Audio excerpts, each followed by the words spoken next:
Last অনেকদিন যাবত আমরা ভাবতেছিলাম আমাদের কিছু গোল্ডফিশ আমরা ব্রিডিং এ বসাবো, কিন্তু এটা হয়ে উঠতেছিল না। আর এর মধ্যে আপনারা বেশ কিছু মানুষজন আমাদের কাছে জিজ্ঞাসা করেছেন কিভাবে গোল্ডফিশের ব্রিডিং করতে হয় এই ব্যাপারটা। সেই জন্য ভাবলাম আজকে গোল্ডফিশ ব্রিডিং এর যাবতীয় ব্যাপারটা আপনাদের সাথে তুলে ধরি। এমনিতে গোল্ডফিশ ব্রিডিং করা খুবই ইজি ব্যাপার যদি আপনি নিয়মটা একবার জেনে থাকেন। গোল্ডফিশ ব্রিডিং এর জন্য অত বেশি কিছু করা লাগে না, যেহেতু এখন বর্ষার সময় চলতেছে। এটা হচ্ছে গোল্ডফিশ ব্রিডিং এর জন্য সবচাইতে উপযুক্ত সময়। তবে অনেকেই বলে শীতের সময় নাকি ব্রিডিং ভালো হয়, তবে আমি যতবার বর্ষার সময় ব্রিডিং করছি আমার কাছে তখনই রেজাল্ট বেশি ভালো মনে হয়েছে। এই জন্য আমি আপনাদেরকে এই সময়টাই দেখাতে চাচ্ছি। তার চাইতে বড় ব্যাপার হচ্ছে যারা কিনা নতুন নতুন গোল্ডফিশ ব্রিডিং করবে তাদের জন্য এই সময়টা সবচাইতে ভালো সময়, কারণ এই সময় হচ্ছে সকল ধরনের মাছের ব্রিডিং এর একটা সিজন। যাই হোক, এখন চলে আসি কিভাবে গোল্ডফিশ ব্রিড করতে হয় এই ব্যাপারটা নিয়ে। সকল ধরনের অর্নামেন্টাল ফিশের জন্য সবচাইতে ভালো পানি হচ্ছে বৃষ্টির পানি। যদি আপনারা পারেন অবশ্যই চেষ্টা করবেন বৃষ্টির পানি দিয়ে ব্রিডিং করানোর জন্য। এছাড়াও আরেকটা ইম্পর্টেন্ট ব্যাপার হচ্ছে অবশ্যই আপনাদের ট্যাঙ্কের মধ্যে একটা স্পঞ্জ ফিল্টার দিতে হবে। এছাড়াও মাছগুলার ডিম আটকে রাখার জন্য অবশ্যই আপনাকে কচুরি পানা অথবা ঝাঁঝর ইউজ করতে হবে আমার মতো করে। মোটামুটি আমরা দুইটা ট্যাঙ্কি রেডি করে ফেলছি। আমরা ট্যাঙ্কের মধ্যে ইউজ করছি হচ্ছে প্রথমে একটু লবণ, তারপরে হচ্ছে স্পঞ্জ ফিল্টার ও ঝাঁঝর। যেহেতু আমাদের ট্যাঙ্কগুলোর মধ্যে আমরা একটু কম পানি রেখেছি, এই জন্য আমরা আর একটু পানি দিয়ে নিলাম যাতে করে হচ্ছে মাছগুলা সুন্দরভাবে ব্রিডিং করতে পারে।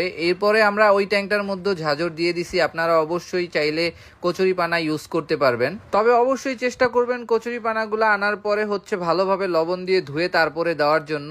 আমাদের কাছে প্রায় 10 থেকে 12টা মাছের মতো রেডি হয়ে গেছে, যে মাছগুলারে আমরা ব্রিডিং এ দিব। আমরা হচ্ছে প্রত্যেক দুইটা ফিমেলের জন্য 4টা মেল ইউজ করব। যদিও আমাদের কাছে মেলের সংখ্যা একটু কম আছে, এই জন্যই হচ্ছে আমরা ছোট ট্যাঙ্কগুলো ব্যবহার করতেছি ওদের ব্রিডিং এর জন্য। কারণ হচ্ছে যেহেতু আমাদের কাছে মেলের সংখ্যা কম, এই জন্য আমরা একটু ছোট ট্যাঙ্ক ইউজ করলে দেখা যাবে ডিমগুলো দুইটা করে মেল দিয়েই কভার করে ফেলতে পারবো। তবে আমি আপনাদেরকে বলবো আপনারা ট্রাই করবেন দুইটা ফিমেলের জন্য 4টা মেল নেওয়ার জন্য। কারণ হচ্ছে যদি আপনি একটু বেশি মেল নিয়ে ব্রিডিং করেন সেক্ষেত্রে দেখা যাবে আপনার বাচ্চা ফোটার চান্সও একটু বেশি থাকবে। ভয়ের কোনো কারণ নাই, যদি আপনাদের কাছে মেল কমও থাকে সেক্ষেত্রে দেখা যাবে যে হচ্ছে কিছু সংখ্যক হলেও আপনারা বাচ্চা পাবেন। আমাদের কাছে বেশ কিছু রেড এন্ড হোয়াইট মাছ ছিল, যে মাছগুলারই আমরা আজকে ব্রিডিং এ দিব। কিন্তু আমাদের একটা র্যাঞ্চো মাছ আছে, যে মাছটা হচ্ছে ব্রিডিং এর জন্য পুরো রেডি হয়ে রয়েছে 1 বছর যাবত, কিন্তু আমরা ওরে ব্রিডিং এ দিতে পারতেছি না কারণ আমাদের কাছে র্যাঞ্চো মিল নেই। এই জন্য ভাবলাম আমি রেড ক্যাপের সাথেই ওরে ব্রিডিং এ দিয়ে দিই। আর হ্যাঁ, আপনাদের মধ্যে যদি কারো কাছে র্যাঞ্চোর মেল থাকে তাহলে অবশ্যই আমার সাথে যোগাযোগ করবেন। আমার হচ্ছে 2টা র্যাঞ্চো মেল লাগবে। আমি চেষ্টা করতেছি প্রত্যেকটা মাছটা একটু ভালোভাবে চেক দিয়ে তারপরে হচ্ছে ব্রিডিং এ বসানোর জন্য। এই মাছটার আমার একটু সন্দেহ মনে হয়েছে, তারপরে চেক দেওয়ার পরে দেখতে পাই যে এই মাছটা রেডি হয় নাই, তাই এই মাছটারে আমি ছেড়ে দিছি।